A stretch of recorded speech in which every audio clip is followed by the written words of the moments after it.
Hi, my name's Ron Pratt and I'm the Head of Visual Arts at Wyndham College in Sydney, and I'm also the curator of the Virtual ARTEXPRESS exhibition. This year, the VR ARTEXPRESS show has allowed us to present new ways of consuming art, and this legacy has been a great support to teachers and obviously students. So they've seen highly resolved works, complex works, wonderfully insightful responses to students' world, student thinking, and sometimes the greater global world. These works showcase a range of ideas, and they're great examples of not just the art making practice and the expertise that they've shown within their abilities to create art, but the thoughts and the ideas behind the art making steps and the processes that they've undertaken. In looking at Monica's artwork, which is entitled Forget Me Not, she submitted this in the expressive form of ceramics. And this is a great example of someone thinking not just the capability of ceramics, but other expressive forms that can assist her ideas in art making. It's a very touching and moving artwork which reflects on her experience in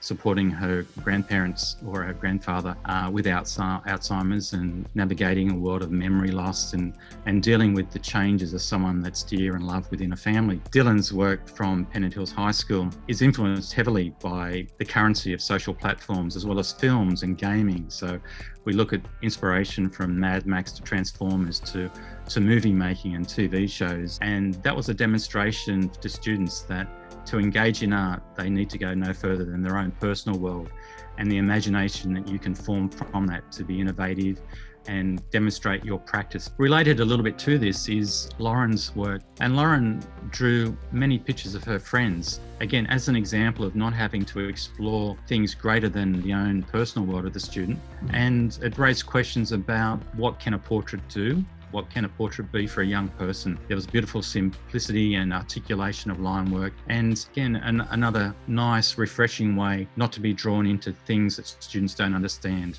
As a counterpoint to the previous works, I do want to make mention of Sophie's collection of works. It's a beautiful series of artworks that demonstrate and show the plight of refugees. So she moves to a huge global issue. This is an artwork that's beautifully painted.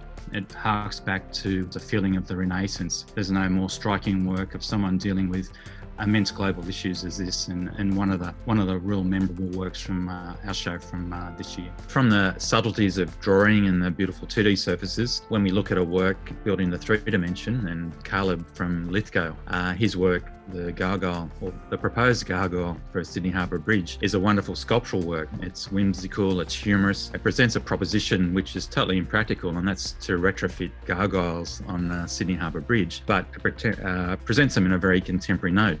Hugely interactive, it's bold, it's dynamic, and gives us another viewpoint of student thinking.